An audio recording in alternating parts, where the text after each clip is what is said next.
Lax Sports Network is proud to present the CAA Game of the Week. Today we're back in Amherst, Massachusetts, as UAlbany makes the trip west to visit Garber Field and the 15th ranked UMass Minutemen. The Minutemen now ranked in the polls because of this. They knocked off then #1 Yale on Saturday. It was UMass's first ever win over a top-ranked team. And with that, we welcome you alongside the former North Carolina Tar Heel Davey Emila.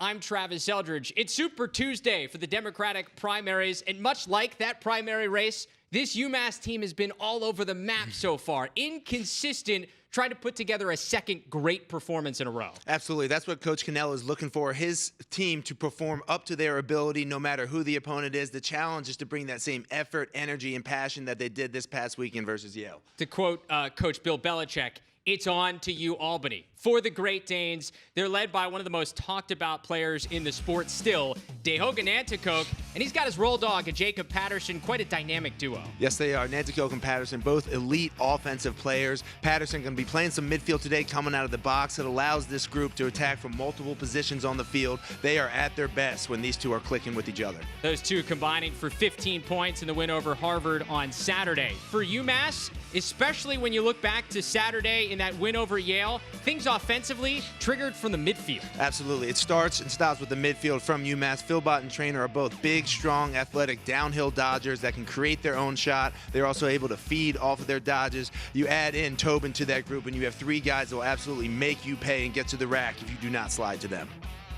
And so Nate Sikierski will be trying to stop that UMass dynamic midfield unit here today. The starter in goal for the second year for UAlbany, the senior from Parker, Colorado. His goals against average really high. That inflated by a ton of goals they gave up against Cornell in the opener. On the UMass side of things, it's the freshman Matt Note. What a game he had on Saturday. The best of his young career. He's been a starter since game 1 of his freshman year, coming up with 12 saves in all, but 3 huge ones against the Bulldogs down the stretch to seal off that win over #1. Absolutely, and we have UMass heading into this game with a lot of momentum. We've talked about a lot Tuesday night. Very important for both teams to get a hot start here. At the face-off X, it's Zach Hockman, another freshman for UMass. Despite going just 6 of 25 against TD Erlin, he and this UMass wings unit really made things difficult on Yale to win face-offs, but especially to get offensive possessions out of them. He goes up against Anthony Altamari, the junior from Yorktown Heights, New York for UAlbany, and it's the Great Danes that win the opening face-off. And for Albany here, talking to Coach Scott Marr, he said they feel very comfortable in 6-on-6 offense and in 6-on-6 defense. Their goal today is to limit mistakes in transition and let their guys play, getting the ball to their playmakers. Here's Patterson right here. In the midfield unit, we mentioned Jacob Patterson, joined by Kyle Casey and Ron John. Here he is, Ron John on the far wing. His pass for Patterson incomplete, and Jeff Trainer comes up with the ground ball. This is an advantage that UMass is going to have today, running in transition with their midfielders. Extra pass, a little sloppy, and the Minutemen will back things up. You see Trainer make that play on defense. One of a couple of different two-way midfielders the Minutemen like to run. Guys, if you're unfamiliar with two ways, they will play defense, they will play offense, gives them advantages when it comes to the transition game. It really does, and Trainer is sort of spearheading those efforts. He is the emotional leader of this group. You saw this over the weekend, and just now to start the game, anchoring that group on defense, able to bring this up in transition, something that UMass is going to try to take advantage of a lot today. UMass offense looking to get off to another fast start like they did on Saturday, where they hung 11 goals in the first half against Yale. On the run, that shot just wide from Jack Geiger. The sophomore midi from Reading, Massachusetts. Still plenty of time to work for UMass with just under 30 seconds on the shot clock.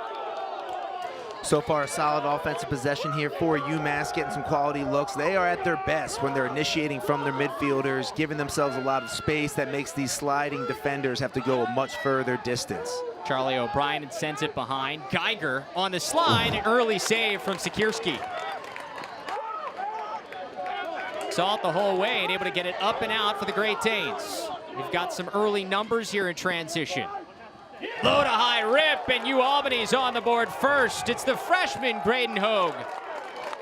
And there we go. We're talking about UMass in transition and the advantage that they're going to have. And now we see Albany coming back and playing the UMass game right back in their face. That's a nice job of pushing the ball upfield by the defense, starting with the save and then just playing tic-tac-toe until you find that open man, dropping the hands, bringing it back high. Nice start here for Albany.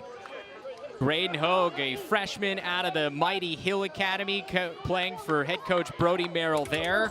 Played with some really talented offensive players as part of that squad that helped win the Geico Nationals Championship back in 2018. And Hockman goes early for UMass. Back-to-back face-off wins here for the Great Danes. And you mentioned, Hogue being a freshman, it's so key to get that early goal. Your confidence is going to go through the roof and you're able to settle in for the rest of the game. Hogg, part of that starting attack unit, along with Corey Junker and Dehoga Nanticoke. Here is Nanticoke, moves it along. Looking to create from the top of the box. In some trouble, gets it along to Casey. In traffic, shot from Ron John, just wide.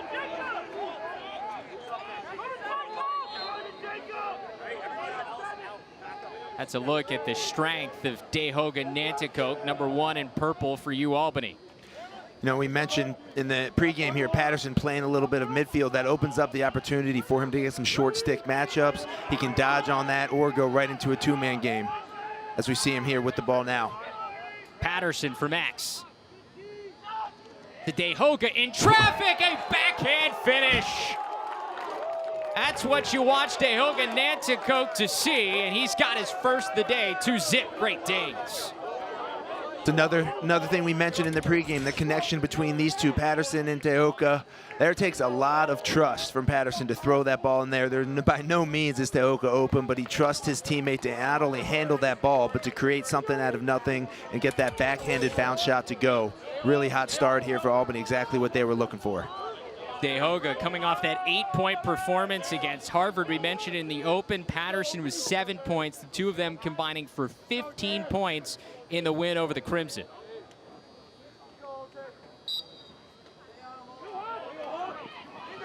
Hockman able to win his first face-off of the day, getting a little help from Dan O'Brien, the long stick midfielder. And here comes UMass.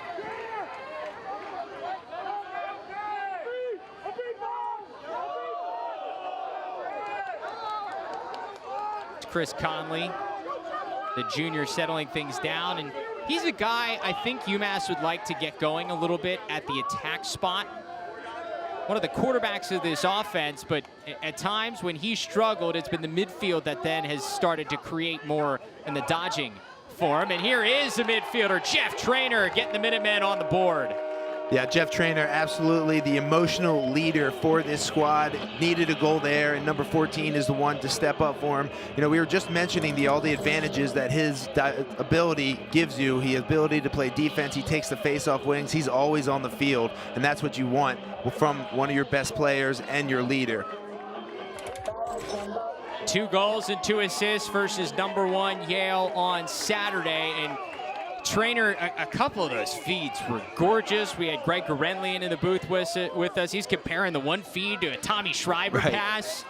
A guy that when he is on, when he is shooting well, can be a game changer for the Minutemen. He certainly can, and I love seeing that was an initiation from X. A lot of the game against Yale, we saw him initiating from up top to get those feeds, but very comfortable behind the net as well, as we just saw.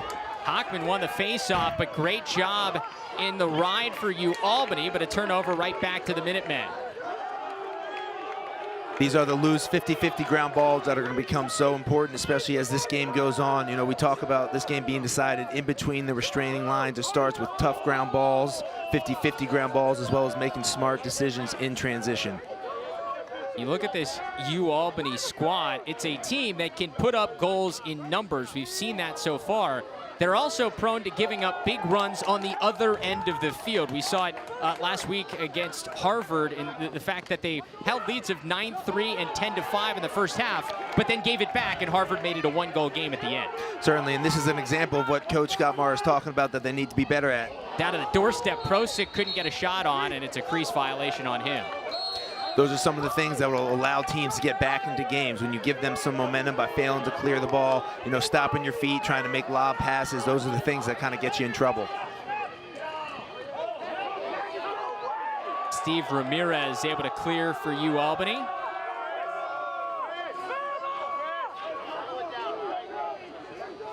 Ramirez part of a second midfield unit that goes 5 or 6 deep. UAlbany not afraid to play a lot of players. Coach Scott Marr listed off about 5 or 6 defensive midfielders along with 5 or 6 second line midfielders. You'll see a lot of different players in purple jerseys today. Matt Eccles. Got a matchup here that they want. Dehogan Anacoke on the short stick and Charlie O'Brien. Anacoke downhill. He sends it behind to Junkert. I don't think he was ready for it. I don't think he was either. Anacoke showing off his lefty split. Under 20 seconds of the shot clock. Eccles winds and fires off the post. That is a loose ball push. It goes against UMass. Maybe? A holding call on UMass. So we'll get our first man-up opportunity of the afternoon. Great Danes coming in. 2 for 8 on the year, sitting at 25%. And really, with the players on this man-up unit, you would expect Albany to be a little bit higher in terms of their completion percentage on these man-up opportunities. Great opportunity here to get that ball rolling and really be effective as a group. 32nd man up for the Great Danes. Dehoga feeds in front. John kicks out to Casey. A stop by Note. The freshman with his first stop of the afternoon. Couldn't have come at a better time either for Note there, thwarting any sort of momentum that Albany could have picked up there, going up 3-1, especially on the man-up situation. UMass is going to look to kill this off now. And we are back to even strength as Jeff Traynor goes on the one-man clear. That's a great luxury to have if you're head coach Greg Cannella for UMass. Get that ball in Trainor's stick and the trust that he can take care of business. It certainly is. Trainor's an absolute guy that you trust, and you want the ball in his stick, making those decisions. We saw him on the last possession get going. I know they want to get Philpott going as well. Here is Billy Philpott on the run. Back-to-back goals for the Minutemen. We're knotted up at 2.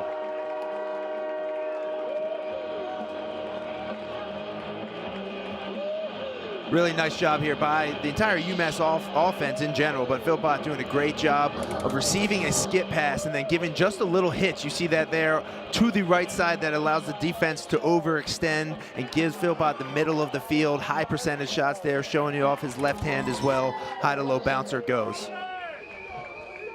Give Jeff Traynor the assist. That's his 5th assist of the season. Goal number 10 on the year for Billy Philpott, who had a career day against Yale. 4 goals, also had an assist for 5 points. There was at one point in the second quarter where he was just feeling it. He really was, and he's quite an interesting player. He's a very deceptive dodger. He uses his body very well and then has both a right and left hand high-powered shot that is very hard to see for goalies. And keep an eye on this face-off battle between these two teams. It has become very much a wing-dominated battle, as you saw it again there. A 50-50 ground ball goes out of bounds off of the Great Danes. I imagine we're going to get more of those battles as this game continues. Both of these teams pride themselves on toughness and getting those tough ground balls. Charlie O'Brien gets his man to slip. Sikierski with the stop. The outlet is a tough one to handle. Geiger goes back and gets it, and here come the Minutemen. Transition chance for UMass. Skip pass across. A finish from Devin Spencer. They can strike in a hurry, and it's 3 in a row. UMass its first lead.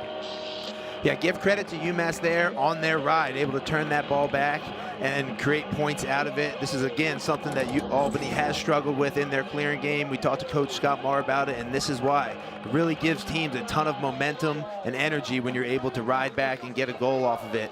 UMass feeling it a little bit right now in this first quarter. And this, when you talk to Coach Cannella, is when he knows his team is going. Yes. When they are able to be efficient and productive in transition, they're not only getting good looks, but finishing them. They are, and they've actually gotten a couple more where Security's been up to the task. You know, sometimes they need to change the level on their shots a little bit more, but they've been doing a great job creating those quality opportunities. Yeah, face-off man here for Hockman. Feeds down low. What a catch, but a stop from Sikorsky. Tobin with a really difficult catch and spin to try to get that shot off. Another fail clear there from Albany. You know, not only for, you know, momentum against Albany here, Trav, but it gives UMass a chance to get their offense on again. Now they're having back-to-back possessions, and they get to have everyone touch the ball and really feel a part of this game happening so early in the first quarter. Here's Philpott. You've seen the damage he can do from dodging right here in the middle, and he gets another one to go. Billy Philpott is having himself a game so far, his second, his sixth in the last 2 games. I'm telling you, Philpott might have to patent the signature move, just sort of creeping in with the right hand, getting that defender to be on his body, and has that nice ability to roll off it, switch it to our left hand, and then the goalies are just unable to see these shots. Philpott, a guy who started a couple of years ago as a defensive midfielder for UMass. He has since transitioned into an offensive midfielder last year and is really having himself a season so far. Now up to 11 goals on the year and 13 points. Fresh off that 5-point performance against #1 Yale on Saturday. As UAlbany takes a timeout to talk things over, a good time to remind you, you should join us here on Sunday for the Crown Classic doubleheader featuring 4 top 10 teams. Game 1 features a Division II matchup with #1 Limestone set to face the 10th ranked team in the country, Lenore-Rhine. That's at 11 a.m. Eastern in Charlotte, North Carolina. That is followed later on in the afternoon by a great one, a top 5 Division I battle. One of the best players in the game, Grant Ament, and his #2 ranked Penn State Nittany Lions taking on Jeff Teat and the 5th ranked Cornell Big Red. That's set for a 4 p.m. Eastern start. 2 games this Sunday, March 8th. You can watch on LaxSportsNetwork.com, the FTF app, and on cable and on DirecTV at 11 Sports. That is going to be one heck of an event in Charlotte, North Carolina this weekend.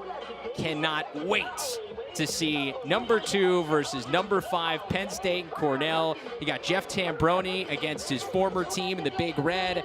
And then you've got Grant Ament versus Jeff Teat. The storylines are endless, Davey. They are, and this is going to be a game where we learn a lot about both of these squads. Cornell is a very elite offensively, sometimes can struggle at the faceoff X, so we'll see if that is going to affect the outcome of that game. We know what Penn State brings to the table with their 2 studs on offense there, and Amen and Mac O'Keefe, going to be some fireworks down there. And obviously, you look at the bottom part of this poll, you see UMass coming up back into number 15.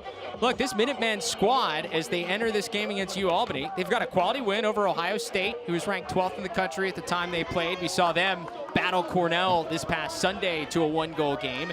And now they've got a win over Yale. The Army loss and the Harvard loss, they're head scratchers. You only beat UMass Lowell by a couple. The inconsistency with this squad has been interesting, but when they're clicking, they're a really good team. You're right. It's confusing at some points when you look at some of the results, but this is what some of the young teams go through in a young season, right? You have to learn what it takes to bring that same mental toughness and ability each and every game, no matter who you're playing against. And don't forget, while UMass returns a ton offensively, we talked about the guys like Traynor and Philpott and Tobin, juniors and seniors. They had to replace an All-American goalie in Sean Scanoni and an All-American long-stick midfielder in Isaac Paparo. For sure, and it takes time to weed out all those details and get comfortable playing with each other. They've certainly showed they're comfortable these past 2 games. It's starting out here today. Deogan Anacok has shown his comfortability so far. Great handle as he moves it along to Casey. Looking for somebody on the crease, but Younker's covered. Again, we talk about the importance of Albany being efficient in their 6-on-6 offense. They feel very comfortable running their sets, dodging, making the defense move, finding the open man, and getting high-quality looks. The way UMass is playing offense, they're okay with taking some time off the clock as well. Ron John now with under 20 seconds of the shot clock. Patterson down on the doorstep. Casey stopped by Note. Just put a body in front of it. We got a scrum for the loose ball. Comes back out to Patterson, a fresh 80 seconds because that hit the goalie. Nandicoke uses the bull dodge. Skip pass across. Casey just missed. That was a beautiful look. That was. They're creating some good opportunity here. Nandicoke really leaning in on some of these dodges. He is a big, physical, tough to handle. Here comes Corey Yunker triggering from the corner. Extended possession here for the Great Danes.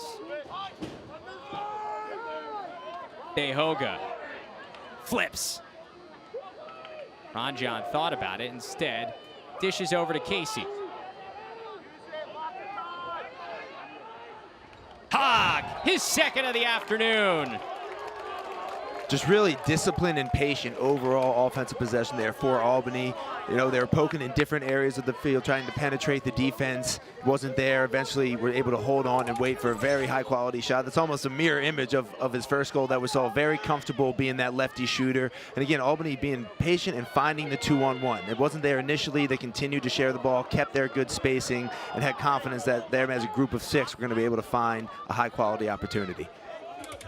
We talked to head coach Scott Marr for UAlbany about the freshman Graydon Hogg, who coming off a 3-point performance against Harvard. I said, is he just a good finisher? And he said, no. I mean, he's a great finisher, and we've seen that so far. But he's a dynamic attackman that it just adds a great piece to this attack unit. Yeah, and that's what we mentioned. Hogg, especially now with 2 goals, that's going to give him even more confidence. We'll see the ball in his stick more, being able to perhaps carry it and get that offense going that way. Great hustle for the Great Danes to cause the turnover and the clear. Great ride. It's really has been a first quarter of throwing punches back and forth from both teams. Great Danes will settle things down. It's UAlbany team not with the expectations that they're used to coming into this year. Picked to finish 3rd in the America East preseason poll. It's the first time in 8 years that they are not the preseason favorite in the America East. Team without a ton of national buzz, but you put together a couple of wins like they have chances to. Is here on the skip pass down below. It's Chris Ryan, the midfielder from California, tying it up. Yeah, nice find there. It's very interesting what this Great Dane offense is doing. They're being very methodical and very patient about these offensive possessions and really dodging, making the defense commit. You saw there, UMass, 2 defenders had to slide. That's a great 2-pass principle offense.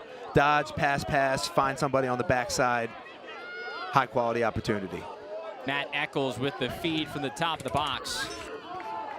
But I mentioned the opportunities UAlbany's going to have. You play in a ranked team here against UMass. Up next, you play Maryland this weekend on the road. They've also got Syracuse coming to town, and they go to Yale. Plenty of opportunities against top-tier opponents to get marquee wins if you're the Great Danes. That is right. We're going to learn a lot about this Albany squad very quickly. Step-down shot, and Sikierski with the save on Hockman.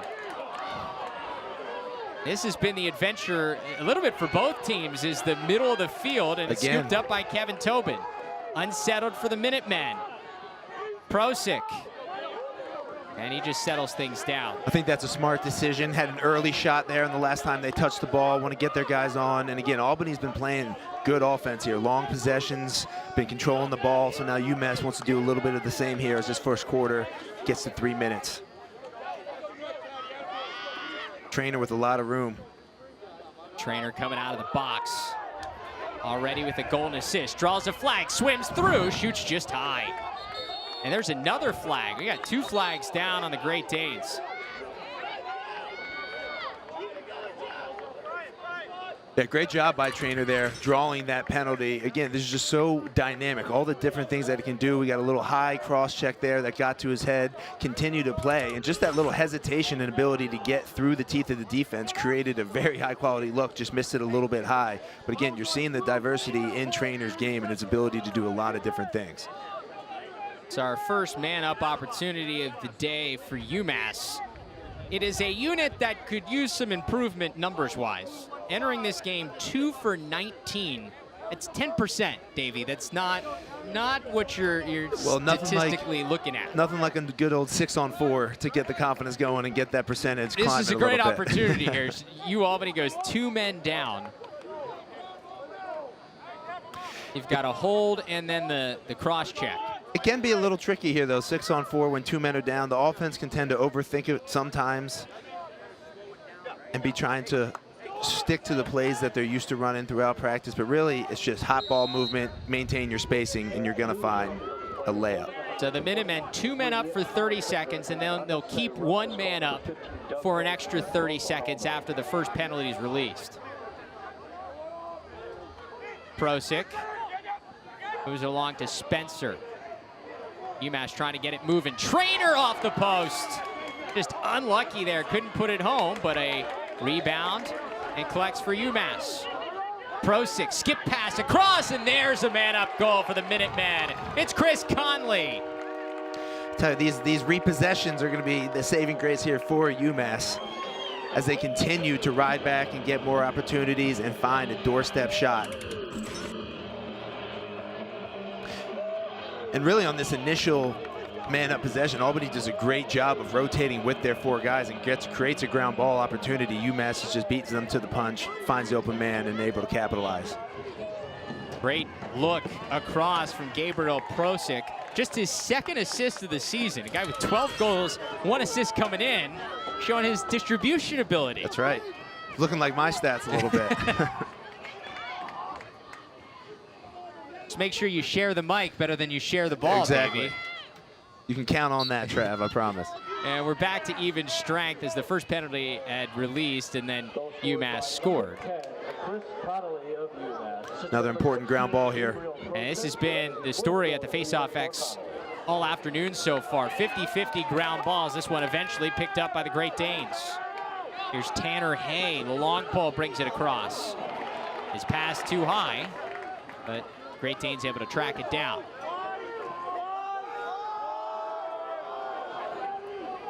Another note to mention about this UMass defense, once again playing without starting defenseman Sam Eisenstadt. He is out with an injury, and Coach Cannella talking to him on Monday here yesterday, not sure of any type of return. So a guy who's their top defenseman, was their shutdown guy, even with Isaac Paparo in the lineup last year, was most of the time taking that #1 cover, out of the lineup for a 2nd straight game for the Minutemen.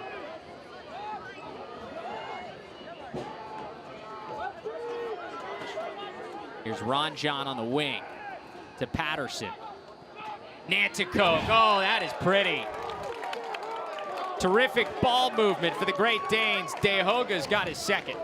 More of the same here from the Albany offense, being patient and picking and choosing their spots. I'm surprised actually DeHoga had that much room on this play with the UMass defense sinking in, but that's what that possession had done. Patterson just coming over the top. DeHoga with all kinds of room. He's going to hit that shot 10 out of 10 times. I can tell you that much. I mean, if you don't put sticks on his hands, this is just money in the bank for a finisher like DeHoga. And really, that's just a high IQ play. He realized that his defenseman has showed him the back of his head. When you see the back of the head, you follow that slide to space. Exactly what DeHoga found himself with. A little low to high rip to finish it off. And another Patterson to Nanticoke combination. 2 of them now roommates this year. And Coach Marr saying that the 2 of them have really taken ownership on finding a way to make this work offensively and work as well as the squad did back in 2018 when you had Fields taking away some of the pressure from Nanticoke and just how well that offense was working. Wanting to create a little bit more of that here this year after 2 of them both had a down year last year. And Coach Marr was pretty upfront with us when we talked to him yesterday. He was like, look, we were disappointed in ourselves. Everybody who was part of that team was disappointed in that 5-9 record from a season ago. And I think it starts with Coach Marr's ability and willingness to see the adjustments that need to be made, and he puts Patterson back up at the midfield where he knows he's been productive before. And I give Nanticoke and Patterson a lot of credit for maintaining that connection while one's playing midfield and one's playing attack. Under 30 seconds left in this first quarter, it's Mike Tobin of UMass looking to hold for 1. Freshman sends it behind. Prosick had it fall out of his stick. Those first-time ground balls from Albany. And he couldn't pick it up, and it'll stay with 12 seconds with UMass. Quick restart here for Tobin. Down to 8 seconds. UMass has got to hurry. Philpott, left hand, finishes! He beats the clock, and UMass goes back up 1. Philpott is absolutely deadly from the top center. You're going to have to start not letting him go to that area of the field. Really nice job there by UMass, though, and a strong finish to the quarters. You're able to get that repossession on the ground ball and just finding a guy through passing lanes over top and letting Philpott do the rest. That low to high shot is just deadly and really, really difficult for goalies to see. Very fundamental and very well done here by Philpott with a first quarter hat trick. Now 7 goals in his last 2 games. As Billy Philpott puts UMass back up 1 with just 2 seconds to go here in the opening quarter. UAlbany wins the faceoff, but it doesn't matter. The Minutemen, fresh off that win over #1 on Saturday. Welcome back to Amherst, Massachusetts. Getting ready for the start of the second quarter. Part of our CAA Game of the Week. Travis Eldridge and Davey Amelo with you here on Lax Sports Network. The Minutemen up by 1 after 1 over the Great Danes of UAlbany. UMass team offensively, I think that's maybe the biggest surprise as to why they've struggled at times at the beginning part of the season, is that offensively, they return 89% of their goal production and 95% of their assists from a year ago. However, at times they've struggled offensively, not so far today, and not against Yale, especially in that first half. No, they certainly have not struggled the last 2 games in the start of the first quarter in this one. And you're right, seeing their offensive production and how good their midfielders are playing, it's tough to see them, struggling against Army and having the inconsistency they have this season. My thoughts now, looking at Philpott in the game that he's having, if you're Albany, do you put a poll on him and then, leave a shorty on Trainer? He's creating a lot of tough questions here for Albany. Well, and that is the thing that makes UMass so dangerous offensively, is we've now started to see Chris Conley producing from X. And so you've got the midfield Dodgers of Philpott and Trainer coming downhill from the top. If Conley can create more from X as the pressure comes off of him because of the focus on the midfield, then you create a really dynamic offense. I agree. That gives you the ability to attack from wherever. And then you add, again, Kevin Tobin, who's a guy, who might be the fastest change of direction with all of them. Another loose ball scrum after UMass won the faceoff. Minutemen finally pick it up. We've got a flag down.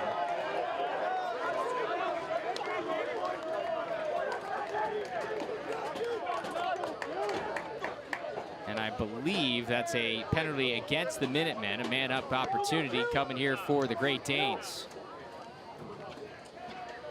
We could certainly see more of this as the ground ball scrums continue in this game. Sticks are flying, guys are fighting hard, because they know how important each one of these ground balls is to get your offense another possession, especially the way that both offenses are playing for these 2 teams. Second man-up opportunity here for UAlbany, 0 for 1 in that first quarter. Tehoga Nanticoke operating from the top, joined up there by Patterson here on the near side wing. Look to see what kind of movement Albany's going to make out of this 3-3, or just play out of it inside and out. And the pass from Ranjan just a little wide. Chance for UMass to kill off the rest of this penalty.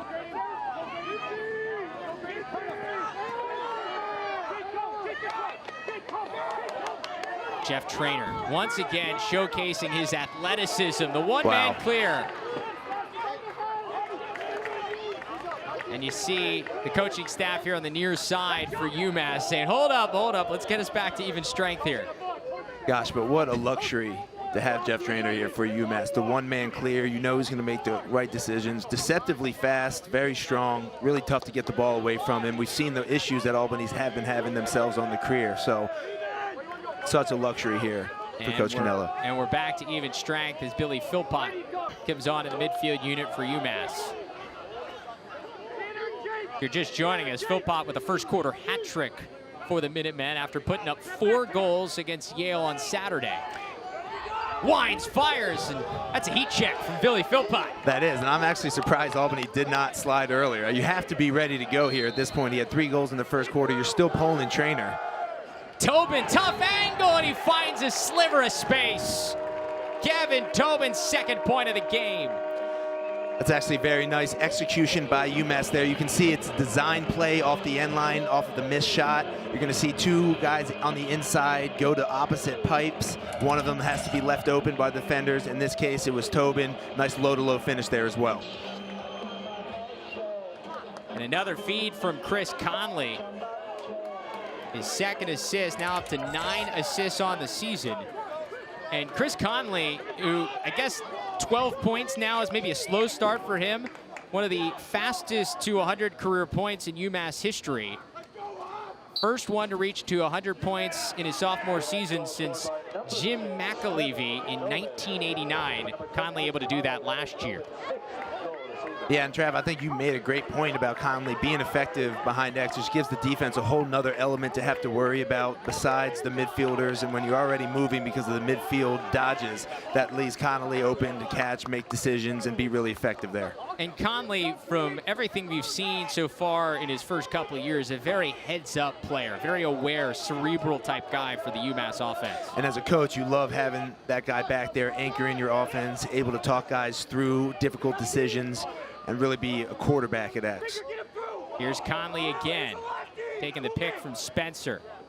Skip pass. Thought he could have kept coming there and turned the corner. Charlie O'Brien slips down. So we got a timeout call, heads up play. That preserves the possession for UMass. Pauses things with under 13 minutes. You don't think these coaches think each possession is important? Hey, you got, I mean, especially the first half, too. You kind of use it or lose it with a couple of timeouts here. If you're looking for the most in-depth coverage of the sport of lacrosse, make sure to tune in every night to Lacrosse Now. We cover the sport like no one else with highlights, analysis, interviews with the biggest names in the sport every single night at 9 p.m. Eastern on Lax Sports Network. And guess what? Lacrosse now available on the FTF Next app and on 11 Sports. So don't miss out on anything happening in the sport. Make sure you watch Lacrosse Now. See the different times it airs across all the different networks, part of FTF and Lax Sports Network. This UMass team, I think it's safe to say there's no hangover from the win over #1 on Saturday. They've come out ready to go here on Tuesday. No, you're right. And even when we were talking to Coach Cannella before we could even say anything, he said, no, we're past Yale already. We're not talking about that game, I'm sorry. And that's a mindset that you've seen from the beginning whistle his team has taken. He let them enjoy it for about 2 hours on Saturday, he said, and now it's all business onto Albany, and it's showing. Yeah, he said, I let the guys go enjoy the tailgate with their parents for 2 hours. Right. And then I said, we got to forget about it. We have to move on because we got a great UAlbany team coming in. And we've seen UMass coming off to another fast start. And we saw how key that was in that win over Yale on Saturday. Certainly, and he mentioned as well, it was great to get some time on the field in practice. They cleaned up a few things and really felt like his group was ready to go. You got Trainer on a short stick here. Jeff Trainer feeds into the middle. Conley stopped by Sikierski. Great save by Sikierski, but if you're Conley there, you just got to change planes. That inside, big goalie, big frame. Looks like UMass is going to get a man-up opportunity, however. Unnecessary roughness call on UAlbany. Coach Marr not happy with that call, but it's another man-up opportunity for the Minutemen. 1 for 1 in the first quarter. They had 2 men up then. Looking to continue to improve that man-up percentage. That was 10% entering the day. Skip pass, that shot well high from Clayton Proctor.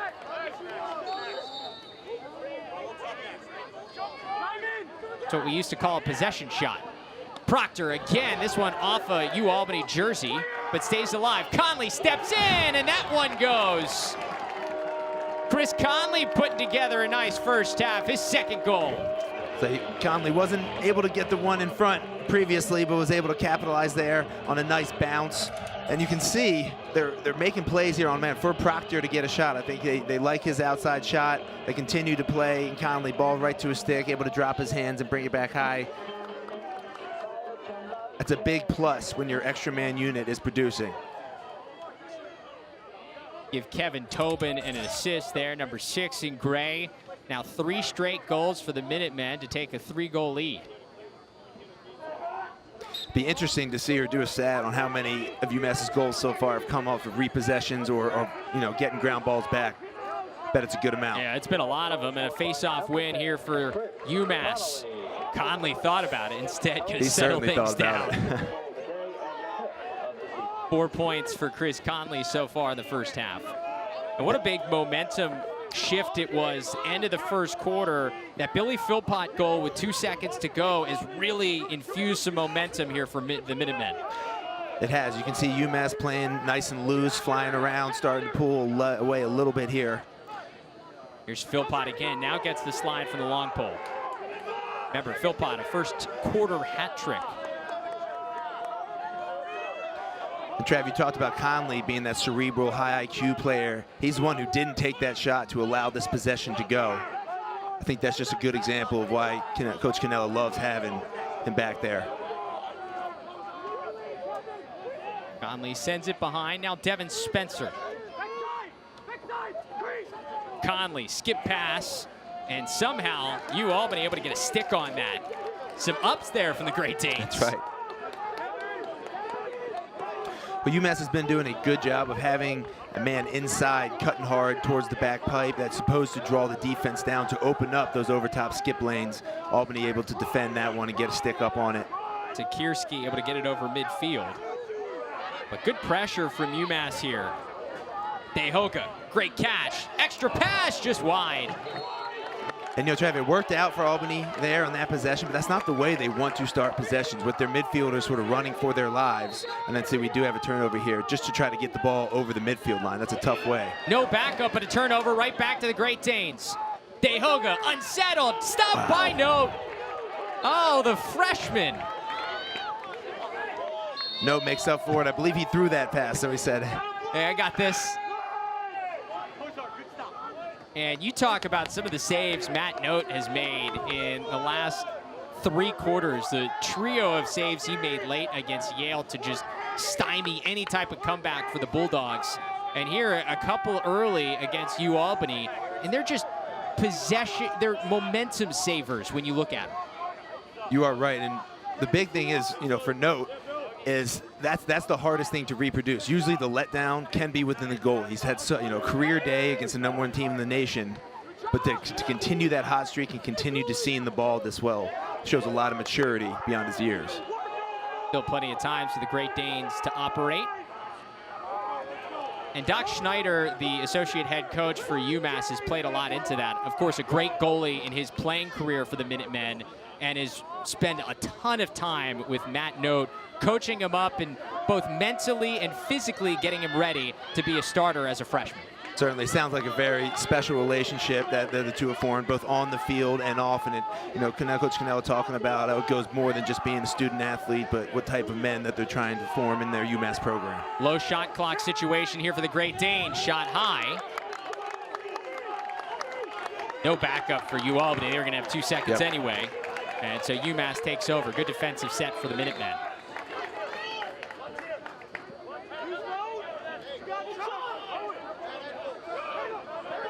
Great defensive set. See if they can capitalize it with a solid clear here. And they're going to look to take some time with a good possession of their own. Be initially interesting to see how they initiate, if they're going to get their midfielders on and do sort of spreading out this Albany defense, or if they want to go a little bit more behind and work with Connolly in a 2-man game. Charlie O'Brien, the senior from Chelmsford, Massachusetts. Another one of those guys who can play defense and offense. Captain on this team. Now Conley working from X. Pass across. Nice find. Oh, that was beautiful. Mike Tobin on the receiving end of a beautiful feed. And really, for me, Travis, this is becoming the story of UMass's performance today, is that so much against Yale was done in the midfield and had been initiated through them. And Connolly really stepping up here today, showing you his ability to carry the ball from X and then find the open man inside. That's a nice dodging hard with your eyes up. Albany's got to check into the center there, giving up a high percentage goal there. As you see the freshman Mike Tobin celebrating on the sideline, the younger brother of Kevin Tobin. A couple of Tobins on that first midfield unit for UMass. You want to get some perspective on what Chris Conley has done throughout his UMass career. You add the 5 points today, he's now got 1 point in all 37 career games he's played for the Minutemen. That's really impressive too. It's very hard to do that. You know, it just is. There's a lot of competition. There's a lot of different things that can happen. Big hit here on the sideline. There is a flag down. Let's see what the call is. These are two tough, prideful teams. Neither is going anywhere or backing down.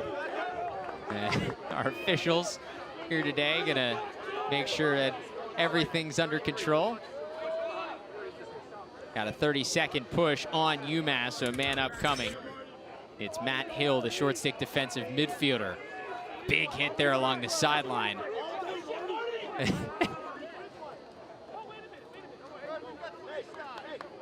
They had Danny Mastropolo, the backup face-off man who took the hit and then made sure he gave Hill a little something on the ground. He just needed some balance for him to get up, that's all. No harm meant. You mentioned, we talked about it during the Yale game on Saturday. UMass and Yale, both very tough physical teams, and not just vocal tough. They're real tough. They'll take it to you. UAlbany with Scott Barr, another one of those teams.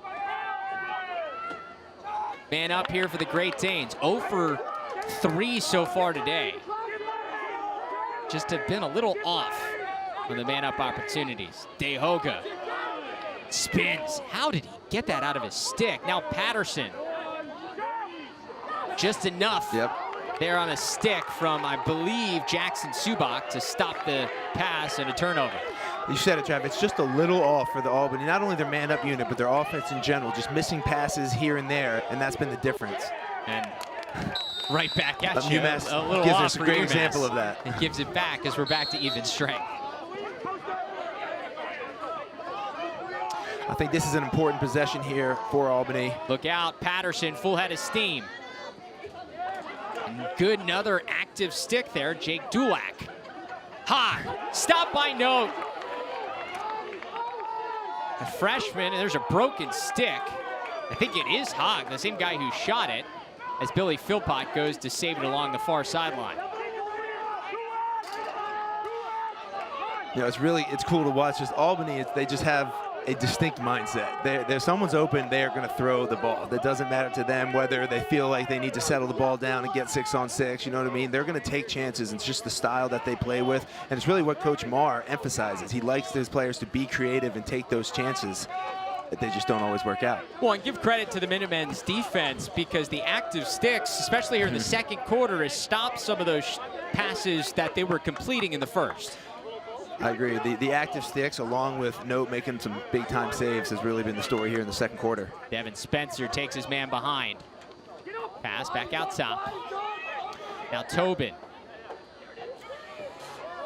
Duck under, tough angle shot there for UMass. You can tell UMass is very comfortable initiating from X here in those low goal line extended areas, putting the Albany defense in difficult situations and positions on the field.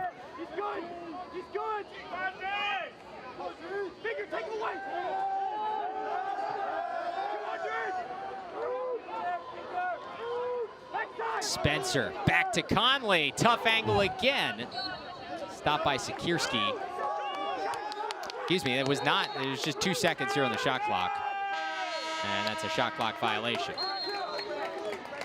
Good opportunities there, but nice job by Albany defense to keep them out. That was a very important part of the game right now, and trying to get some momentum going back on the Albany side starts with this clear right now. Remember, this game was tied at 5. UMass has scored 4 in a row, coming from the goal late in the first quarter and then 3 straight here in the second.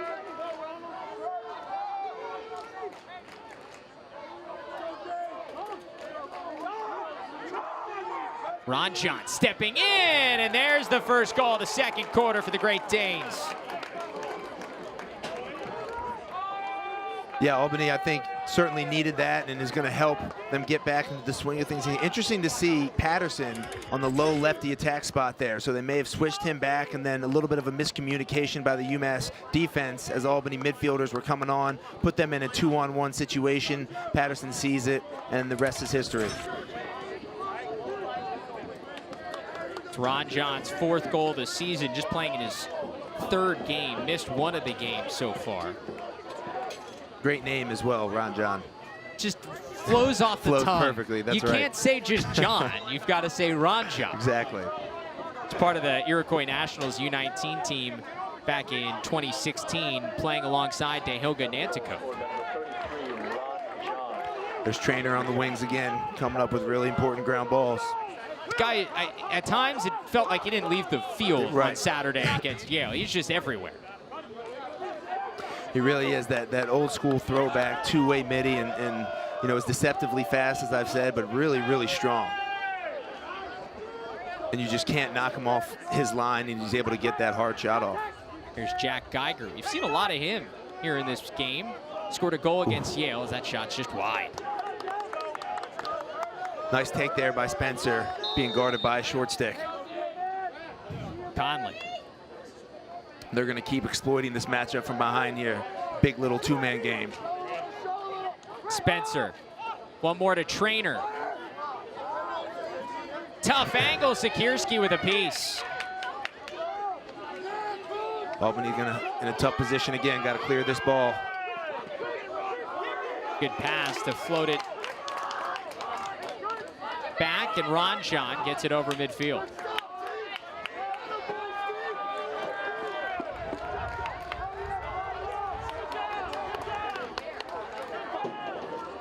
Great Danes ending that UMass run of 4 in a row. Now looking to get this thing back to a 2-goal game. DeHoga using the physicality. Look at the strength from DeHoga. It's stopped by Note, but the putback goes on the doorstep. It's Davis Diamond collecting the trash. Yeah, we mentioned that bull dodge from DeHoga that is just really tough to go head-to-head on. He just puts that full weight into you and drives you back, able to get a shot off there, that creating the rebound, and Albany is just there to capitalize on it. Tough for Note to get up and get that one, I would say. Jackson Subak trying to step in behind him here, as you see, trying to stick out there and he gets something, but Davis Diamond not going to miss from there. First goal of the season for the senior from Boca Raton, Florida. Diamond actually played for Tony Seaman in high school at St. Andrews. Guy who has been a GM and head coach in the professional ranks with the Denver Outlaws in Major League Lacrosse. Zach Hockman wins the face-off back. UMass can really win face-offs in a variety of ways. They showed that this past weekend. They're showing it again here. Got to hold on to the ball, though. Yeah, that was a floating pass to Dan O'Brien, but another great hustle play for UMass. Tobin spinning out of trouble. Gotta love how Tobin plays, and they're gonna keep possession with the timeout. He's got a goal, a couple assists. He picks up ground balls. He slides through people. He does it all. He's that water bug type that can, you know, break you down as a Dodger, can get tough ground balls, and can check back and play defense as well. Type of guy that Coach Greg Cannella really enjoys having on his team. You look at Coach Cannella, 26th season as the head coach of this UMass Minutemen. Let's go back to the very beginning, as he's got over 200 career wins. When he first took over back in 1995, take a look at some of the things that were going on. This was an iPod. You got the Walkman. Oh, wow. The smartphones. Remember those? The big things. That was even before the flip phone. I was 5 years old. I don't remember those. There was no Google. The TV looked a little different. And the Patriots, maybe they're going back to this if Tom Brady leaves it. But they weren't very good back in 1995. Right. They had a tough time. Coach Cannella has accomplished a lot. The second most tenured active coach at one school behind just Kevin Corrigan at Notre Dame. And he's had some special ones. That 2018 team that made the run to the NCAA tournament was a really good one. Won another CAA tournament title last year. Another CAA regular season title last year with this Minutemen squad. And they seem to be, at least from what we've seen in the early going, the favorite in the CAA so far. Yeah, you know, and talking about Coach Cannella, you can always really, you know, tell how a coach is by how his former players speak about him, and they have nothing but outstanding things to say. You know, we talked to Will Manny a lot, and he'll eventually be coaching against Coach Cannella in an upcoming game here. Yeah. And we asked Coach Cannella about that, and he said, you know, anytime I get to see one of my old players or guys, you know, I wish they were still here coaching with us, but it's so fun to see what great young men they've turned into, and you got to give someone credit for putting in 26 years to an institution, and hats off to Coach Cannella for sure. And you talk about recent alumni not wanting to go far. Isaac Paparo and Noah Rack, a couple of their former greats here the last couple of years, now volunteer assistant coaches under his associate Coach head Cannella. coach Yep, Doc Schneider. Played for him as well. Yeah, a lot of former UMass players all over the lacrosse world, and plenty still hanging around this UMass program. Out of the timeout, here's Philpott, loses it. But UMass able to keep possession. Still plenty of time on the shot clock. Albany there in a much better position to slide off of Philpott. Trainer gets his man to fall down. Jump shot off the side of the cage. And a Sikierski ground ball to get possession for the Great Danes.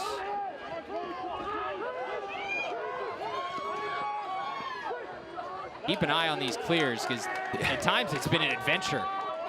DeHoga using the body, and this one goes. Little twister for Nanticoke, his third.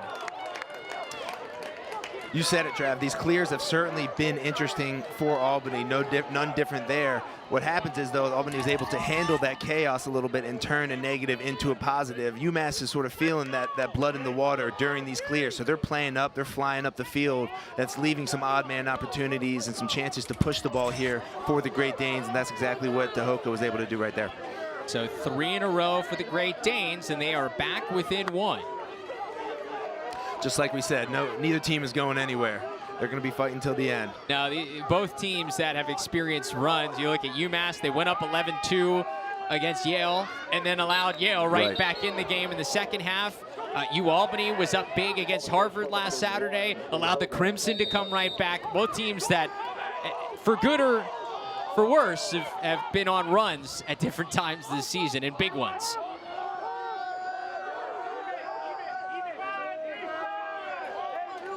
That's what great teams are able to manage those runs and not stray off of what you do well. And that, takes a lot. Easier said than done. That's the mental toughness, the practicing day in and day out that we talk about. Late here in the first half, a big chance for UMass to try to go back up 2. That pass collected by Charlie O'Brien. They can't hold for 1. About a 15-second differential between the shot clock and game clock, but can get the final really good look of this first half. Geiger winds it, fires Sikierski, a stop. So plenty of time for the Great Danes if they can clear.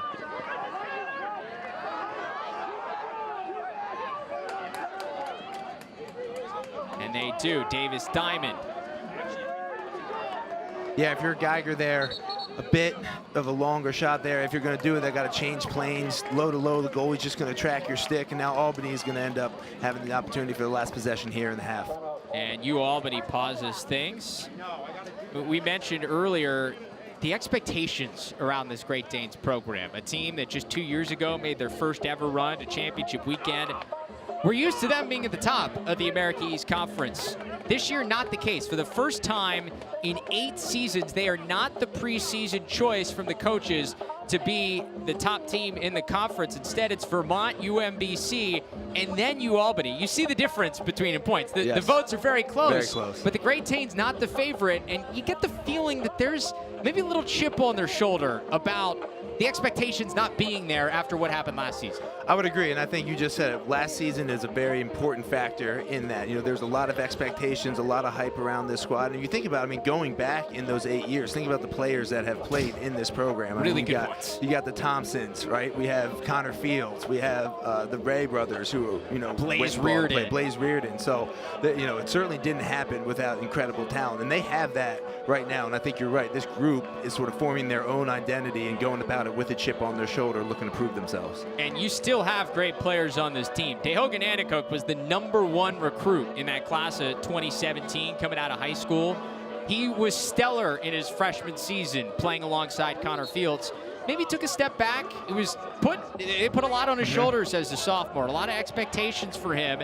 And maybe you almost think maybe it's a good thing, like how it takes a little of the pressure off of him coming into his junior season. Certainly, and in today's day and age where anything you can do pops up on social media within a couple seconds or a couple minutes, it's hard to hide if you're anyone. So those pressures and expectation, all that noise gets louder. I think for DeHoka, just going about your business, blocking all that out, and performing is exactly what he's done this season.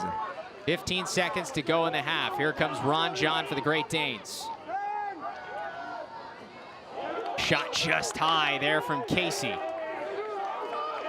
Still 8 seconds to go. UMass trying to hold on to a 1-goal lead. Ranjan beats his man, shoots just wide. Just 1 second to go here in the half. And try to throw one in the middle. Defense has to check sticks. Set there, DeHoga had some physicality there against him, no flag.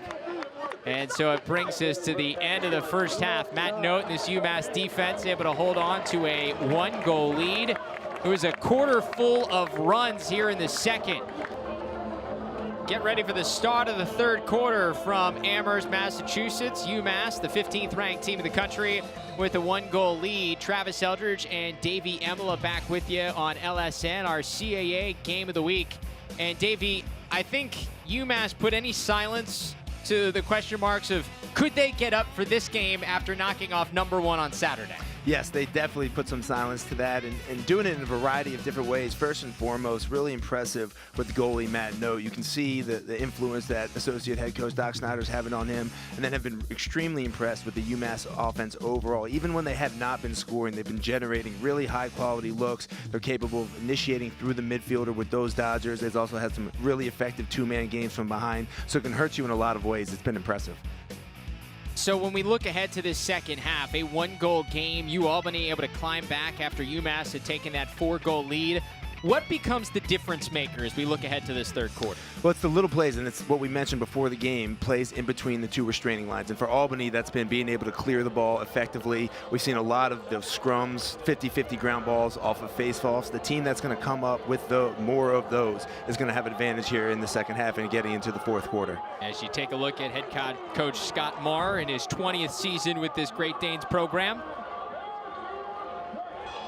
can be as loose as they get as a head coach, but sometimes when things get into the weeds, it can be a tense time for Coach Scott Marr there on the sidelines. That's right, though. That sort of loose attitude, though, can be good for offenses. I feel like Albany on the offensive side have had more individual efforts to get their 8 points and their 8 goals. They'd like to see more consistent offensive possessions, generating those good looks, things that they can reproduce over and over again and ultimately wear down this UMass defense and get past Matt Note and Cage. And here's an interesting little wrinkle. You have number 88, Jake Pisano, a long stick midfielder. A pole taking a face-off for UAlbany, going up against the freshman Zach Hockman. Yeah, you just get another lengthy stick up there in the account that this does become a ground ball scrum, which we've seen happen so many times. Got a loose ball hold on UAlbany, so the Minutemen will get this first possession of the second half.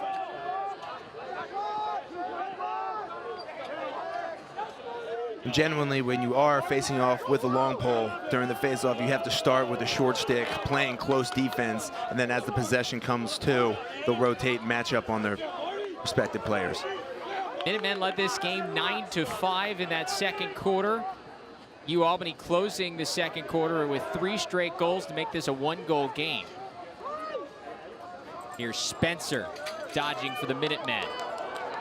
Little hitch, and Sikierski saw that the whole way. No, but he continues to put a short stick on Spencer. He's getting good looks, but not all the way able to finish them so far. Sikierski now up to 7 saves, had 6 of them in the first half. Ranjan looks to dance out of little trouble.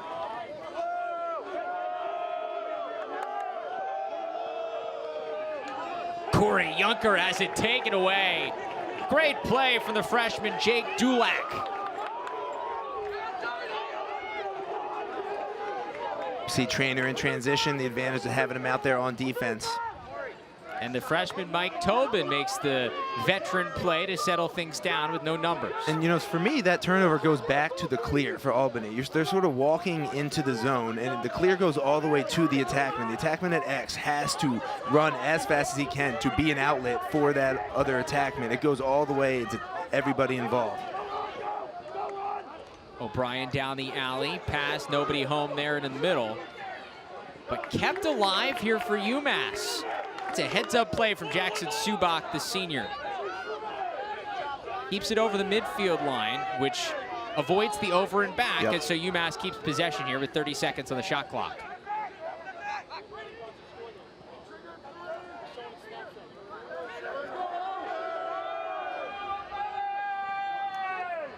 tough pass in the middle couldn't be handled. And that's something we really didn't see from the UMass offense in the first half. That sort of one dodge and force the ball inside. That's a really difficult play to make. Pisano making a nice play to get it over midfield. He was draped by Minutemen.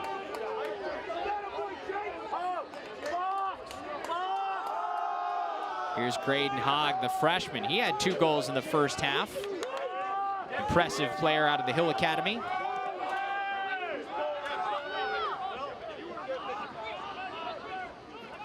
And here's Jacob Patterson. Got a short stick originally, then they bring the slide. Causing some problems there for Casey. Another takeaway from the freshman Dulac. If I'm Coach Scott Marr, I'm talking to my offense. I'm just saying, hey, let's pick up the pace a little bit. Let's come into the zone harder. Let's dodge harder. Playing offense on their heels is difficult to do. Here comes O'Brien, full head of steam.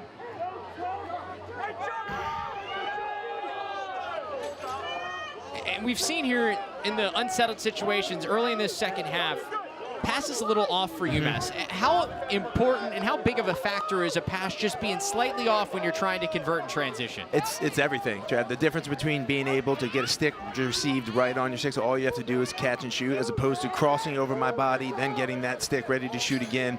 All that time, the defense is already recovered, and we don't have that advantage anymore. And it becomes a big difference maker when you're clicking like UMass was at times in the first half, and then when it's a little off, as we've seen here to start the third quarter. And as these types of games go on too, you see, not taking that extra step to get your hands free and make the pass, the defender gets a stick in there. Those are the mistakes that neither team wants to see. Here's Kevin Cuttinella seeing some of his first run of this game.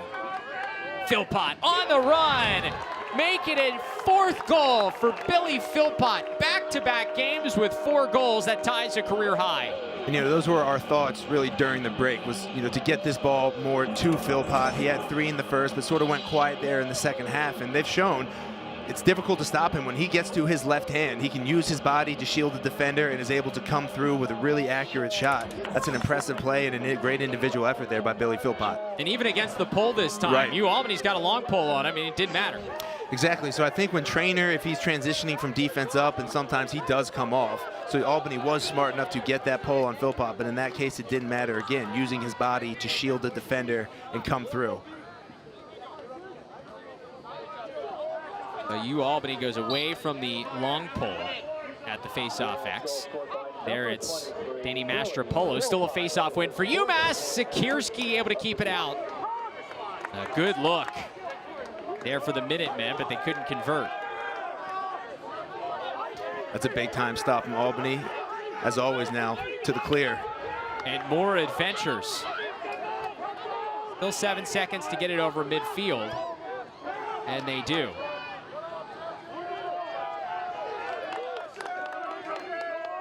Got to give Coach Cannella credit. This is something that Scott Marr had addressed in his talks with us, saying that they need to be better in transition, both clearing the ball and transition defense. Right, UMass as a group, they saw that and they decided to exploit it. They've been pressuring up all game, trying to make these guys make difficult decisions and make it hard on them to get the ball over midline.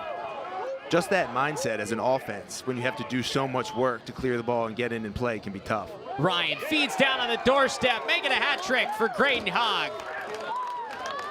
It's a career high for the freshman. Yeah, Hogg, I really like this kid's game. You can see he's just such a lethal scorer from that lefty wing there, coming from behind there, just moving his feet, following the slide. Taught very well at the Hill by Brody Merrill and Riley O'Connor, and we see that right here. Entered this game with 4 goals on the season. He's now got 3 of them so far in 2+ quarters. And it's Mastropolo, the freshman from Wading River, New York, once again at the face-off X for the Great Danes. You've seen all different players taking face-offs for UAlbany. Mastropolo won the clamp. But a whistle there as the battle for the ground ball was being played out.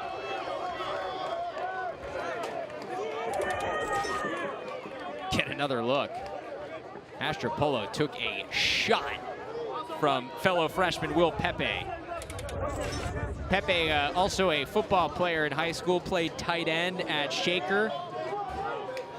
Yeah, you can tell he likes contact, that's for sure. Coming from just outside of Albany, now getting a chance to play against his hometown team.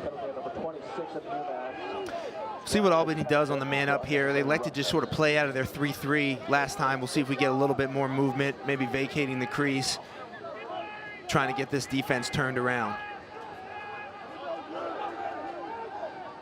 Patterson to DeHoga, kept out by Note. Another save for the freshman. Yep. Big time save. That's the look that Albany wanted. They got what they needed. Just the task was met by Note.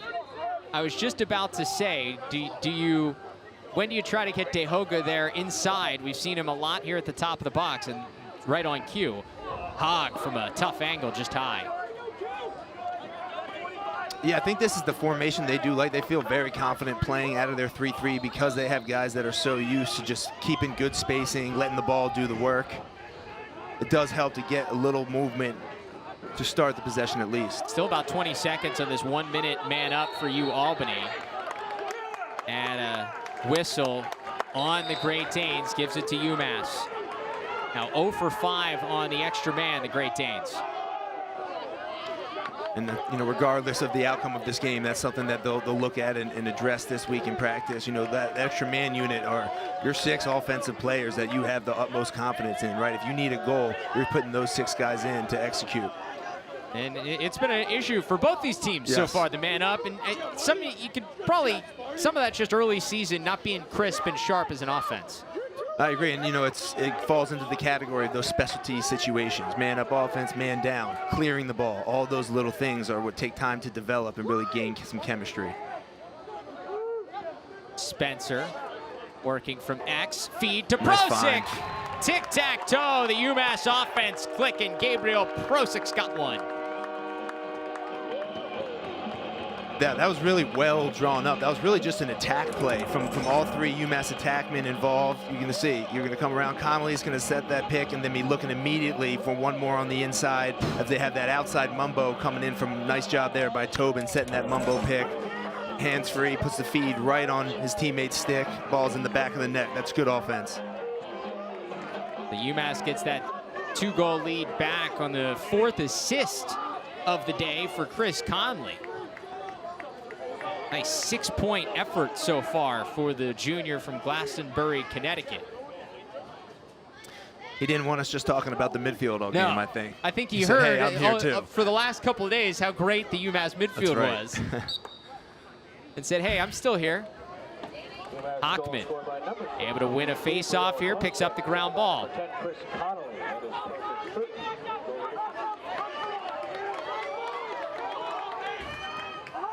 Tobin, unsettled situation, back-to-back for UMass. It's Conley with his 3rd.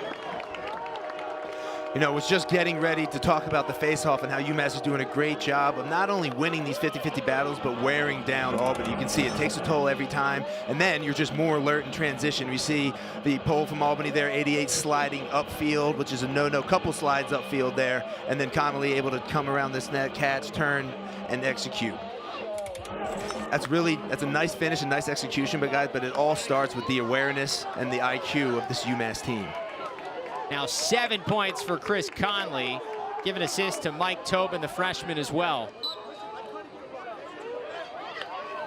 As Mastropolo is able to win that face-off for UAlbany. You can expect all UMass to keep that pressure on here, not letting anything easy in the zone. And it just wears you down. It does. It really does. Here we go. UMass a chance to run. Got some trailers.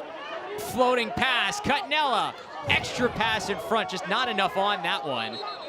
But I believe we're going to have a loose ball push on UAlbany. UMass will keep this in a fresh 80 seconds. That's a great example there for Albany right there. You can't have that push in the back hall and have UMass maintain possession. UMass had an opportunity. They gave the ball away. All you have to do is pick the ball up and clear it, and you give them the ball back here with a chance to score and some momentum. And those are the little things that we talk about, the little plays here and there. They're going to win these Tuesday tight games. Those little plays make the difference. Kevin Cutnella, great catch by Tobin, overhead pass. Some sloppiness here for UMass. Somehow they keep possession. Philpott just going to go back and retreat. That's all he has to do, right? Again, you're tiring out this defense. You're getting all these repossessions. It wears on you. Communication goes down when you're tired. Your movement goes down when you're tired. And it's all an advantage for the offense. Here is Conley. 7 points so far today. Now Cutnella, the midfielder. Conley back to Philpott, just high. And UAlbany able to get a backup there. That was a big time play for the Great Danes. Needed that. They did need that, and I think they were very fortunate to get away with that. I did not think that they needed to slide on that initial dodge, which ultimately left that shot wide open. Heads up play, though, backing it up and trying to get possession for your team. Again, just have to clear the ball. Now you got to get it over midfield. They do. Ron John brings it into the box. And now this is what I'm talking about. The pace from Albany here. If I'm Scott Marr, I'm talking to my guys. Let's get our middies on the field fast, and let's attack this group. Here's DeHoga trying to use that size. Now working against Adam Toohey. UMass will change up some of the matchups here. Toohey gets some help. DeHoga will not be stopped. A 4-pack of goals for Nanticoke. Nothing else to say there, but that's just pure power and strength. Just, you know, doing a great job, great individual effort of making something out of nothing. Has defenders all over him. We just see the pure strength here that Nanticoke brings to the table. You know, loses his footing there, and then I think finishes this ball with a stick across his stick. Yeah, exactly, and then is able to go 5-hole. Not a lot of that no can do there, and again, that's just a great individual effort and power there from DeHoga Nanticoke.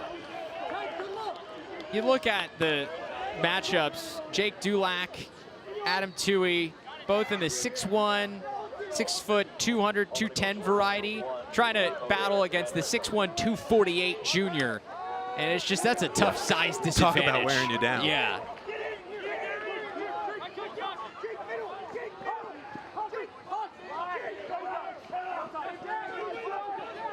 Clear there for Adam Toohey. The long pole brings it all the way across midfield and now gets it to Jeff Traynor.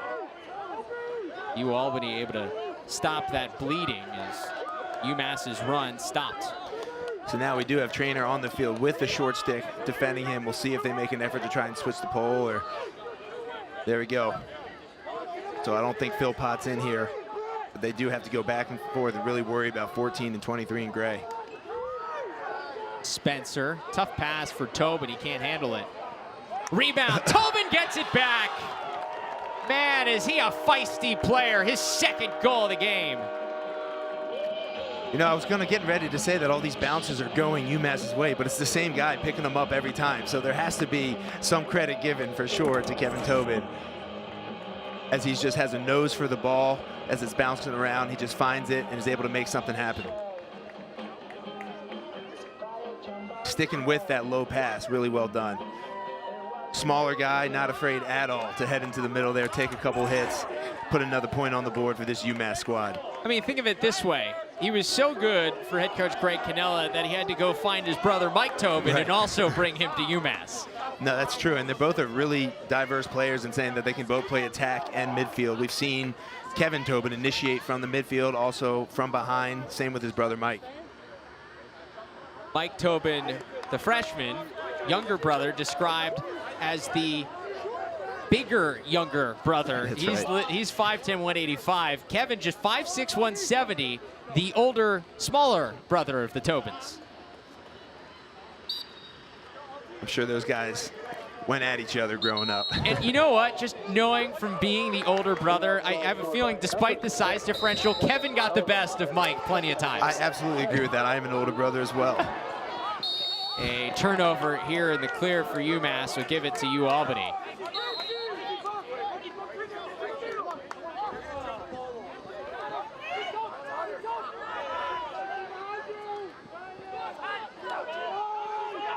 Albany still. There we go. Nice passing there to get it to Ron John and get it into the box for the Great Danes. He goes hard to the cage, draws a flag. And that's what I sort of mean about just you're aggressive. Being aggressive, good things happen, right? You didn't get a goal there, but you got a flag drawn. Now you have a free possession. Tough pass inside there. Another flag down. Laundry all over the field. These are the situations that Dehoka loves. Anakoke through 3 UMass defenders, somehow finally has it taken away. This guy. He wanted to rip out of that triple team and take a shot off really bad. Man. So we'll see. We just got through talking about this Albany extra man unit. Important moment here in the game for them to get their first conversion.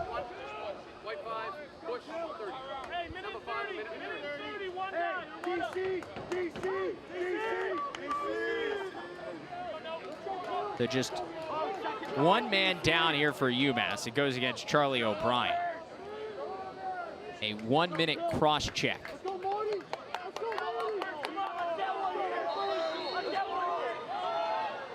So 0 for 5 with the man up. UAlbany trying to convert for the first time.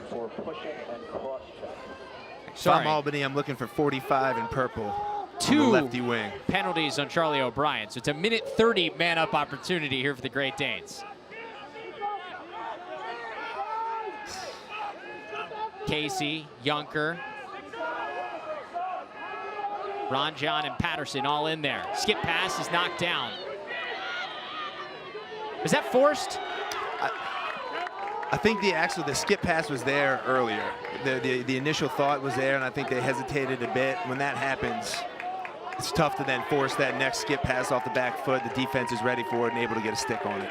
And so Jeff Traynor just going to hold on to this thing. So he's on the man down unit as well. Yeah, he doesn't leave the field, exactly, Davey. Yes. I should have known that by now. And he's going to say, hey, come get it.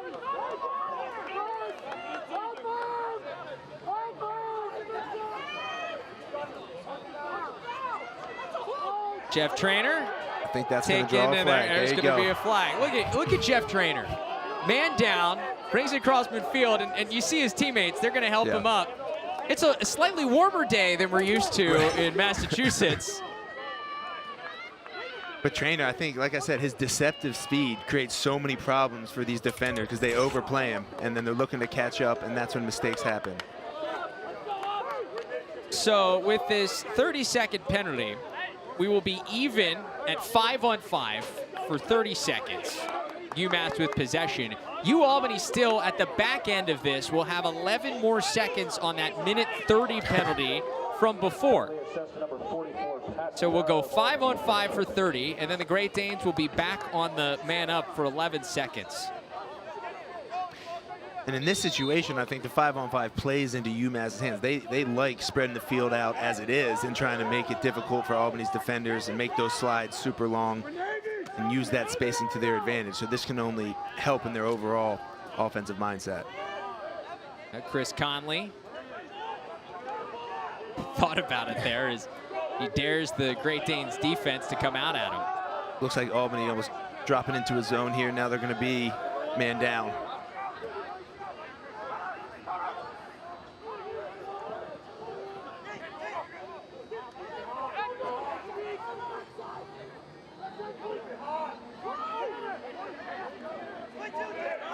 Clayton Proctor winds and fires, shoots wide. Sorry, I misinterpreted what that was. It was a minute penalty on Barrow for the Great Danes. So the first part of the 1:30 has been wiped off for UMass. Now it's a UMass man up.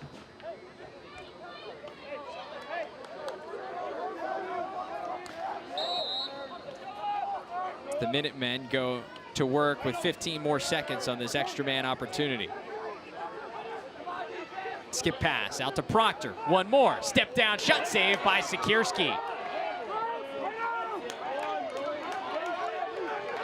Sikierski now up to double-digit saves for the Great Danes. That's a big save by Sikierski there, especially getting down to the end of this third quarter and a man-up opportunity, changing planes, still having trouble clearing the ball, though.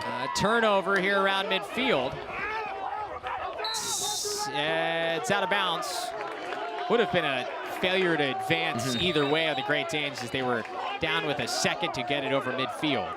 And so another possession for the Minutemen. And I have to imagine they're going to take a good amount of time off this clock here while still trying to get a quality possession. Can almost hold for one here at the end of the third quarter. it's interesting to see now the personnel in, both Trainer and Philpott on the field. So it'll be interesting to see who Albany elects to poll and what UMass has drawn up here.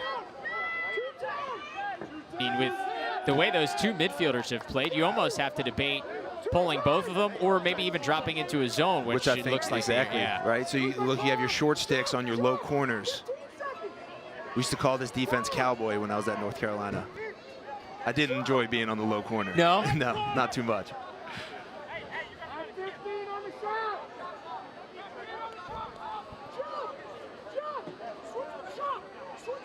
So Conley hanging on to it. 25 seconds to go in the quarter.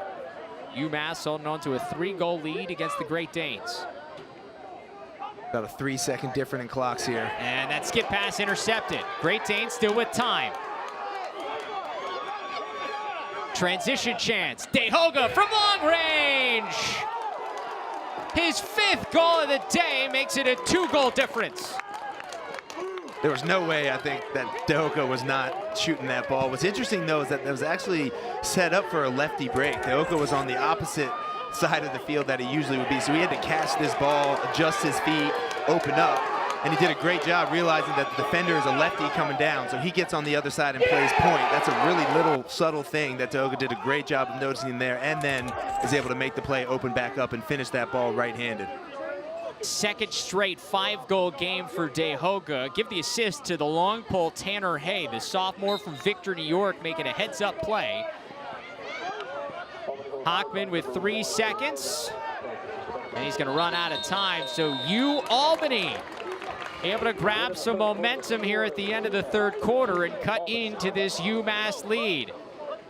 Thank you, Sierra, and you can see Jeff Teat and Cornell here on Sunday on Lax Sports Network as we welcome you back to Amherst, Massachusetts. UMass, the 15th ranked team in the country, with a 2-goal lead over UAlbany.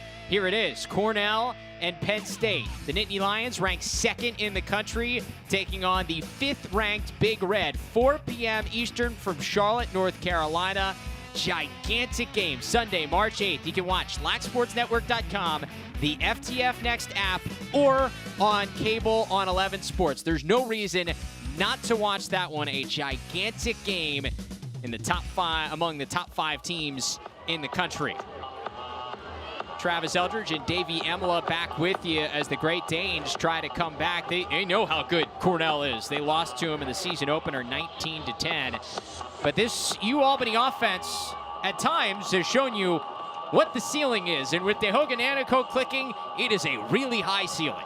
It certainly is. He can score in just so many different ways. It's really impressive to watch. And I think he's gotten really even better at that, putting down his shoulder and almost bulldozing these players. It creates separation. He's got a couple assists to go along with his goals. So they're going to need a lot more of that in the 4th quarter. And this is when everything tightens up, Trav, right? Those failed clears, those balls that are thrown away, especially entering the 4th quarter down 2, that can't happen anymore. It's time to execute and play these big-time minutes. And keep an eye on this face-off battle. UMass with a 20-7 advantage at the X entering this quarter. Hockman, another face-off win. Something to keep an eye on if UAlbany wants to string a couple of goals together.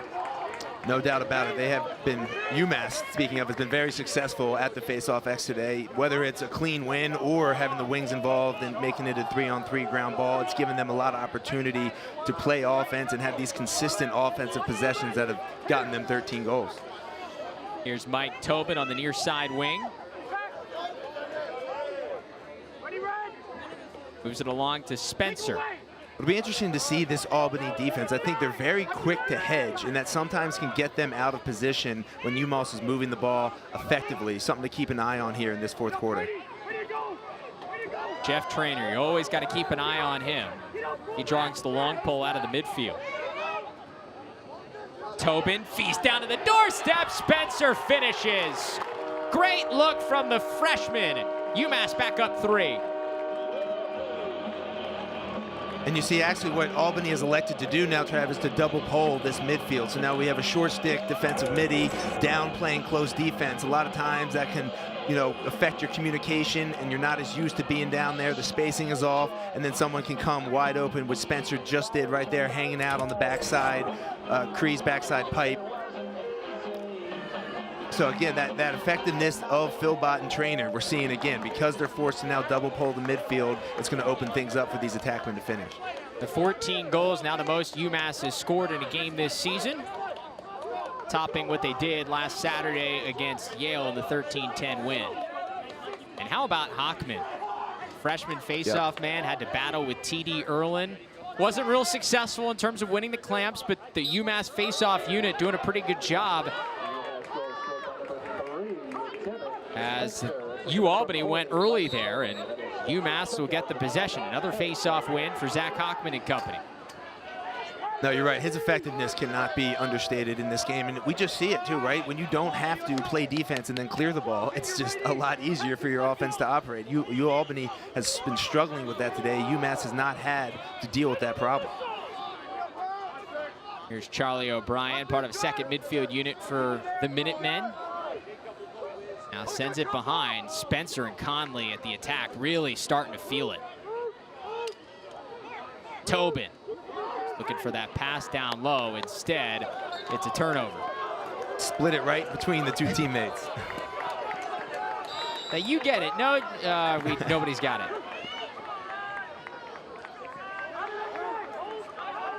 Shout out to the UMass faithful here at Garber. See the far sideline starting to fill up. A beautiful afternoon in Amherst, Massachusetts. Game expected to be done before any rain comes in later on this evening. Great day for some Tuesday afternoon lacrosse in the beginning of March. What a treat we got today, right? Huh? Tuesday afternoon, great game. Jacob Patterson, now to DeHoga. And that's stopped by Note. DeHoga looking for the sock trick with number 6. Yeah, nice save by Note there. A little off-speed, change-up bouncer almost. And check the one-man clear that UMass has the luxury of. Whether it's Charlie O'Brien or Jeff Trainer, these guys have shown the ability to just do it all. They have, and it's part game planning too, right? We can see where the ball is right now. UMass has been pressing up on Albany. They had their close defenders pressing up, their middies being aggressive, and that just hasn't been the same from Albany. They're much more content with dropping back and playing 6-on-6 defense. Philbot thought about winding and firing from distance. He's got 4 goals today. That's right, let it go, 2-3. How about Tobin? Sets him up. Oh, he thought about the shot before he caught the ball. He absolutely was thinking about the shot. You saw this, the parting of the purple sea. That's right, and that's something, though, that UMass has done to really create a lot of shots. Tobin dodging in the middle, just drawing one man, find an opening. Cadigan step down. Sikierski keeps it out. Great hustle play there by Michael Kozar. Sikierski did not know where it was, and Kozar kept it from going across the line. We love seeing that extra effort from the defenders. Unsettled situation for the Great Danes. Good job by UMass to get back in the hole.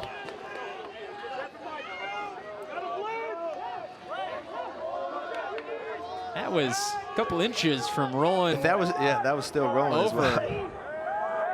Get another look at here in the far side is just stopped on the turf. DeHoga Anico goes back to work on the other end. One-man show, Note, another stop. And the rebound. Chased by O'Brien. Getting physical here. These two teams want it. Eccles wins the ground ball, unsettled. Junker stopped by Note. Back-to-back saves, and now Note is over double digits for the second game in a row. Note really does a great job of holding his line in cage there. He does not jump at all, stays strong, and tracks the ball at an elite level. And right there, UMass using that new wrinkle with the shot clock being implemented, where you can bring it over and back midfield in the first 20 seconds of the shot clock. That's why that was not an over and back there right around midfield as Matt Cadigan was chased back. So they keep possession here as Jeff Trainer brings it back out by the UMass logo.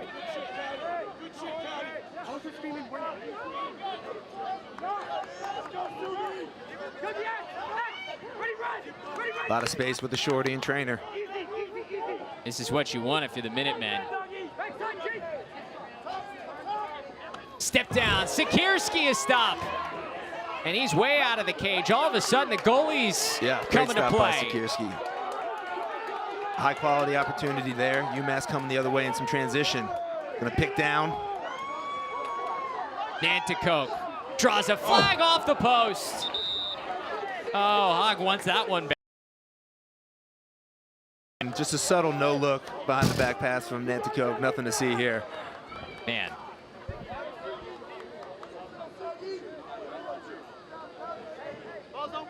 I like seeing that, though, from Albany, being aggressive and running in transition. You see the pole bringing it down, gives it to the attackman, is going to set a screen right away, and you can hit the trailing middies. Something good's going to come out of that, and it did. Just rang off the crossbar there for Albany. This is a big penalty. It's a 1 minute unreleasable on Adam Toohey for a hit to the head. So not only a man-up opportunity, but a chance to possibly string a couple together for UAlbany. No doubt, the unreleasable. They know they can score and get right back after it. If I'm Albany, I want to get something quick and have as much time to make up this deficit. Ron John has it stopped by Note. The freshman really seeing the ball well. Yes. He's doing a great job of matching sticks, right? Albany not always changing planes. Drop the stick head low, goalie goes low. Nice job by Note by sticking to his principles. And the clear by Matt Hill. That is gigantic for UMass. And this is the part where they're going to nullify the unreleasable part if Albany's not going to come out and pressure. And who else to have the ball to kill the rest of the penalty than Jeff Traynor? Good old trusty 14. In some ways, he to him in terms of when Matt was in college, he didn't play as much offense. He was more just the one-man clear. You get the feeling, you give him the ball and just let him go. Right. It's almost, but they're so valuable on the defensive end and transition, and then, you know, in a big-time offensive moment, they're the one making the play, right? Maybe they're not taking every offensive possession and dodging, you know, 8 to 10 times a game, but when it matters, the ball's in their stick. So here is Traynors. We're back to even strength. Gets to the middle. Sikorsky, enough of that to keep it out. I was getting ready to say, and that's exactly why.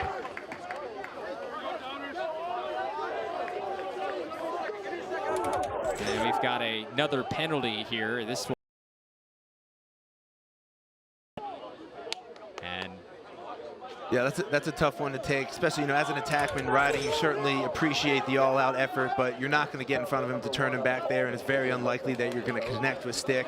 Ref standing right in front of you, easy flag. So a man up for UMass, up by 3 as we go toward 8 minutes left here in the fourth quarter. And that's something that I think, you know, both coaches are going to look back on in this fourth quarter, where Albany had that minute, you know, man up on non-releasable. Now we're looking at UMass in this situation. Yeah, it turns into a man down. Right. Backside. Backside, Tobin!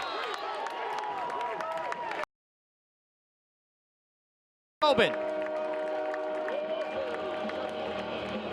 Again, just showing you what an incredibly diverse player Tobin is. We've talked about it. We've seen him on the midfield dodging from up top. We've seen him on attack coming from X, and now we see him just finding the right spot off ball, holding that backside pipe, knowing that you're going to take a hit from the defender, crashing down on you, stays in there strong, and is able to put one away for UMass. That's a big-time goal right there. As we just said, that momentum shifts now. It went from being a man advantage for Albany to now an additional goal for UMass. And how about Gabriel Prosic, the sophomore from British Columbia? 2 assists. That is twice as many as he had coming into the game, as he entered the game with 12 goals and just 1 assist on the year. He was a man-up goals last season, now showing you the ability to distribute on the man-up as he finds Tobin on the backside. I've been incredibly impressed with how unselfish this UMass offense is. They really do stick to their principles. They know that they are trying to draw slides, find the 2-on-1, and they're giving up decent, good shots for great shots. And another face-off win for Hockman. Feeds across. Conley had it dialed up. And Albany's going to have to check up soon here. They're just sleeping a little bit there to allow that play. I know Connolly wants that back. Had a little bit more time than he thought. Conley looking for his 4th goal of the game. He's got 7 points, 3 goals and 4 assists. Successful face-off game for UMass right now. They've been absolutely wearing that unit down, and in turn, that's worn down the Albany defense as a whole. After this offense had to be so efficient against Yale, Philpott shoots high. because of the disparity at the face-off X against TD early. That's right. Now the luxury of having the advantage at the face-off X. Coach Cannell's probably like, wow, this is easy. I could take this every week. This is fantastic. Hockman's been good, despite that tough game he had. Still 51% on the season coming into this one. Absolutely. Here's Cadigan. Shot and a score. This time it's Spencer. He has a hat trick. Yeah, I thought Spencer has been playing well all game, but this is another great example of exactly what I was just talking about in the discipline by the UMass offense. Cadigan on a short stick, makes a split to his left hand. He can take this shot, right? But instead throws it down to the attackman, continues on, sets a pick at GLE. So difficult for defenses to deal with that. And then you see Spencer coming around with his hands free, changes planes on the goalie, and that ball's in the back of the net. Just overall impressive showing from UMass on offense. Spencer now the 4th UMass player. That's a stat line as a coach and offensive coordinator you love to see. You will take that any day of the week. So Hockman, 23 of 30 at the X for UMass. It has been one of his best performances in his freshman season. Wins the clamp. No, it's been impressive for Hockman, but you know, especially in the fourth quarter here, you can just sort of see the confidence that UMass as a group has gained from the game this past weekend. How about a long pull shot? You see that's Tobin a freshman there. shot from Ryan Fitzpatrick. Kevin Tobin immediately turns and has some things to say there about that ball. They need to possess that ball, take some more time off the clock. This UAlbany team can score fast, but an offsides call on the Great Danes. And an empty net. And was that Trainer? That was Trainer. Just missed it. Oh man. That's another, 50-50 opportunity there. You'd like to have a teammate behind the net backing that ball up. I know there wasn't necessarily time, but you could also just take that ball and play offense, and you're still in possession right now, taking more time off the clock. And here comes UAlbany. Graydon Hogg, freshman with a career best 3 goals today. I'd like to see Hogg go to work a little bit. We've seen his ability off ball, and his shooting ability is elite. Coach Marr talking about his ability to carry and do other things as well. Maybe this is the time. Second midfield unit in for the Great Danes. This is Steve Ramirez. Junior, skip passes out to Eccles.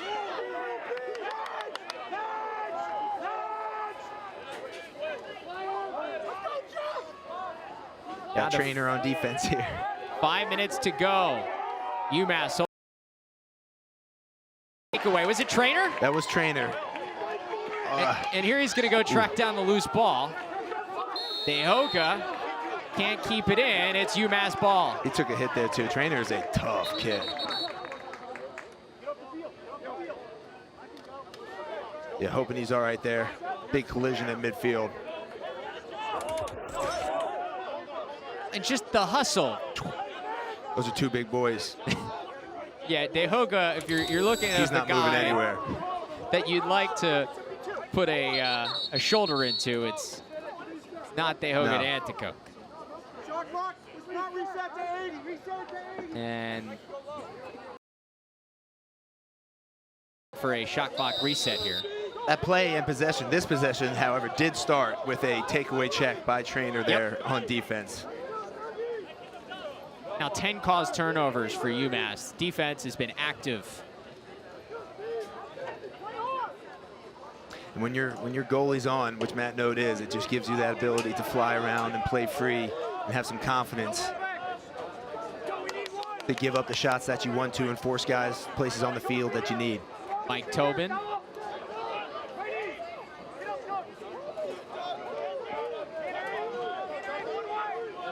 Plenty of time for the freshman.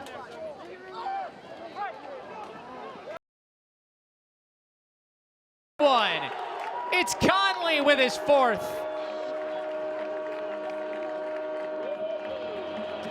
Conley continuing with his big day. He was the beneficiary, though. I'm really impressed now with this midfield group in general. They're getting everything done up top. O'Brien there initiating that offense, making the defense work and move, and they're really causing, this midfielder group is causing the Albany defense to fly up and slide upfield, and that's allowing these UMass attackmen to sneak onto these back pipes and find an open skip lane. Conley there for a nice catch and finish 5-hole.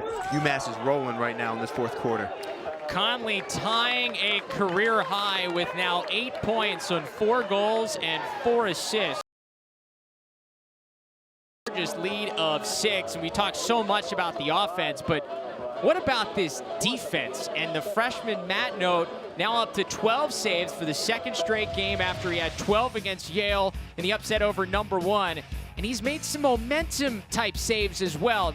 When UAlbany's been edging closer, he's made some big stops. No, Matt, no, you can see, I mean, taking on the #1 team in the country head-to-head, that's got to give you some confidence. But I'm more impressed with his technique. You know, I think Associate Head Coach Doc Snyder, who's an outstanding goalie in his own right, has done a great job working with Note. He has such a solid base, and he's not jumpy in cage at all. He has confidence in his hands. He tracks the ball well. He's able to step well. Right there, you see, he knows that shooter.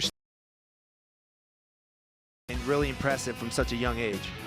He is the first UMass freshman goalie to come in and start his first career game since Doc Schneider did it back in 2006. And we were talking to Coach Cannella about their relationship this week when we had a chance to catch up with him, and he said they spent a ton of time together. And not only is Coach Schneider working on the physical aspects and the strategy, but also the mental side of what it's like to be a freshman goalie going through all of this for the first time and being asked to perform for your team. No doubt about it, because just, you know, stopping the ball is just one part of being the starting goalie for a team, right? You're tasked with communication, running the defense, being the general back, be that extra body that gets the ball across the midfield line. We've seen how much Albany's had trouble with that today, and UMass has done a much better job. A lot of credit there goes to Matt Note. And remember, he's doing this without their top close defenseman, right. Sam Eisenstadt, not playing for a 2nd straight game. So a guy who is a veteran lockdown defenseman no longer in the lineup here as he's out for the foreseeable future for UMass with an injury. So kudos to the freshman as UMass wins another faceoff. For sure, and that's something you almost come to expect from a coach, Cannella coach group, and that, you know, that next man up mentality, and say, hey, you know, we're down some guys, but it is what it is. All the situations and circumstances, they can change you know, game in and game out. That started this past weekend, and they've done a great job continuing that momentum into this Tuesday. If you're just joining us here, you're watching our CAA Game of the Week on Lax Sports Network. Travis Eldridge, Davey Emelo with you. UMass, fresh off that win over #1 Yale on Saturday, right back at it at Garber Field here on Tuesday against UAlbany, and taking care of business, up by 6 down the stretch we go with under 3 minutes left. Billy Philpott, 4 goals already today. Good job being disciplined there, not taking that shot, continuing to move the ball, milking this possession a bit. Now Jeff Trainer moves along. Skip pass back to Philpott. 5 seconds on the shot clock. Now he's got to shoot. The backup is there, but with 2 seconds left, Prosek probably throw it in a corner. Yep. Just put this back in the corner. That was a heady play. Bring it up and then send it back. You got to make the defender run a couple extra steps. Every second matters. You know, got to get your guys off, got to get the defense on. Now they're going to be ready to do this pressure ride that they've been just killing Albany with all game long. A 4-0 run here by UMass in the 4th quarter. And it's really been the difference as Ron John brings it into the box. Junker trying to find Hogg. A good hustle play by O'Brien, just couldn't get the ground ball. And credit to, you know, both teams still. They're going as hard as they were right now in the 1st quarter. There's 0 quit in both of these squads. Got a stray lacrosse ball. Hogg will trigger things back in as we near 2 minutes to go.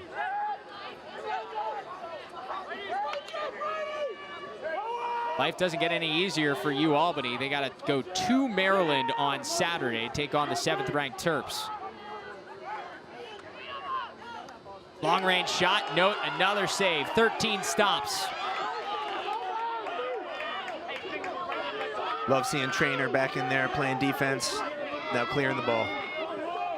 He deserves a giant ice bath. That's right. After today. And UMass, after a flurry of games, as we have another flag down, gets a chance to kind of sit back and take a breath, as they don't play again until next Tuesday against LIU. Take on the new Division I program, Long Island University.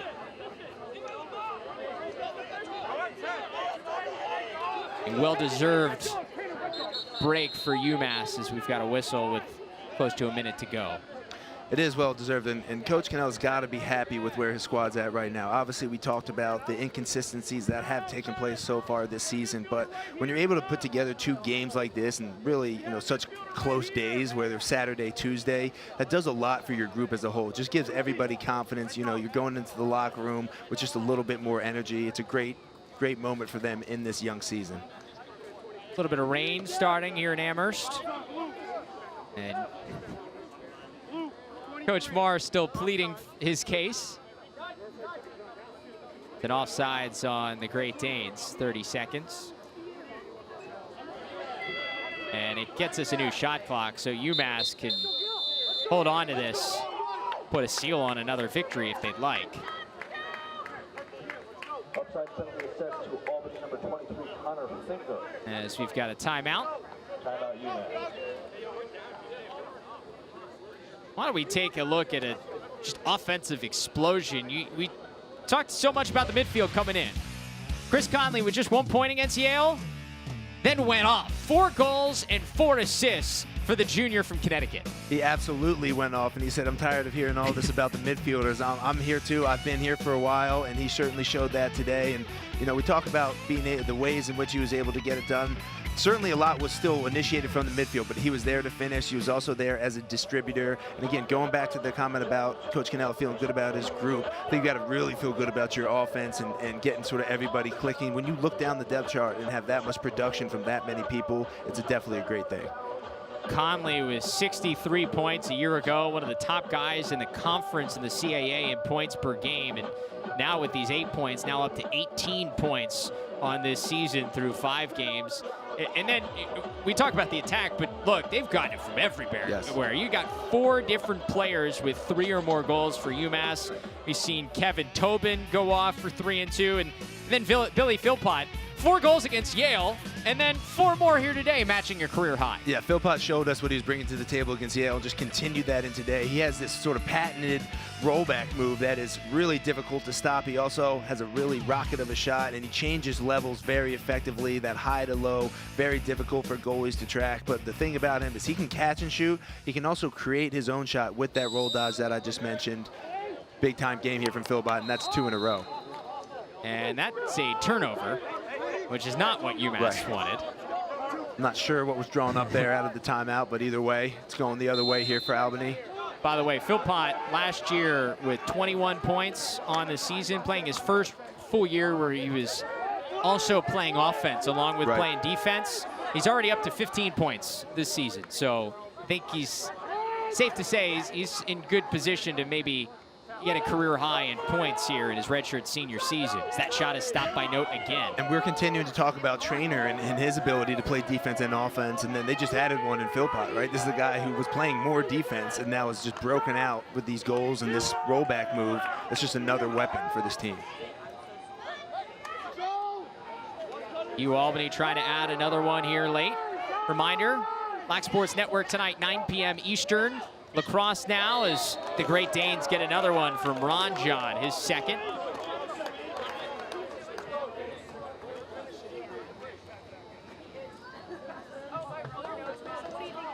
Ron John, I like his game though. He's been very involved every single place on the field, whether it be on defense in the clearing game and just as involved on offense. That's a really nice finish there. Keeping your feet moving, finishing across the crease, as they say, freezing the goalie with a pump fake, and then getting it by. It's a difficult save there for any goalie, including Note.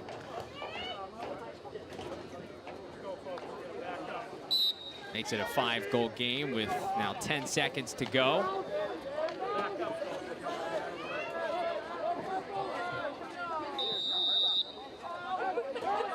So UMass, 3 seconds left. They follow up the upset over number 1 on Saturday with another win here on Tuesday. Back-to-back victories here for UMass. They've now won 3 in a row. The Minutemen, the 15th ranked team in the country, victorious 17-12, your final.